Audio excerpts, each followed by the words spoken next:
Guam Police Captain Kim Santos was booked and released last Thursday on a charge of theft by receiving stolen property. Yet, as of yesterday afternoon, the spokeswoman for the Guam Attorney General's office, Carlina Charfarus, said that they had not received a police report on the allegation against Captain Santos. What does that tell you? Well, I think it tells me that they jumped the gun and pulled the trigger a little too fast. Retired FBI agent and former Guam Police Chief Frank ISHIZAKI. He questions whether or not there was ever enough probable cause to arrest Captain Santos in the first place. You shouldn't be rushing an arrest. You should be consulting with the prosecutor to make sure you have your ducks in order. And the Constitution requires probable cause if you're going to deprive people of their liberty or their property. Do you believe there was probable cause? I see gaps. I see gaps in it, and I don't see it. Unless they got some secret informant information somewhere, I don't see it. When the arrest of Captain Santos was announced last week, it was linked to the arrest of 3 other people, one of whom was charged with burglarizing an agate home on 3 separate occasions. Captain Santos, it's alleged, bought a camera stolen during one of those burglaries. The camera was pawned at Expression Studio in Tamuning.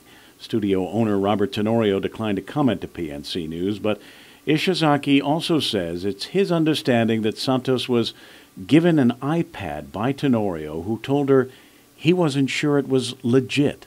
But Santos left it in her car for about a week. I think leaving it in her car too long, clearly I think she should have done better. You're talking about the iPad? Yeah, the iPad. But do you believe she ever had any reason or intent to take possession knowingly of stolen property? I don't see it. I know she has an iPad. And we're in the 4th generation iPad, and I believe that's the 1st generation. Who would want it today? Captain Santos may have made mistakes, says ISHIZAKI, but not criminal mistakes. Oversight. I think I can see her being forgetful and sloppy because I think she takes on a lot of responsibilities, and I can see her forgetting something.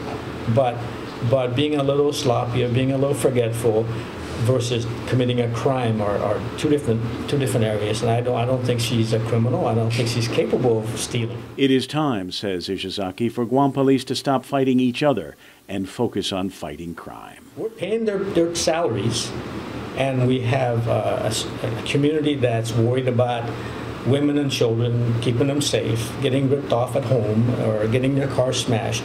And here we are paying cops to fight crime, and what are they doing? They're fighting each other. That's got to stop. Kevin Kerrigan, PNC News.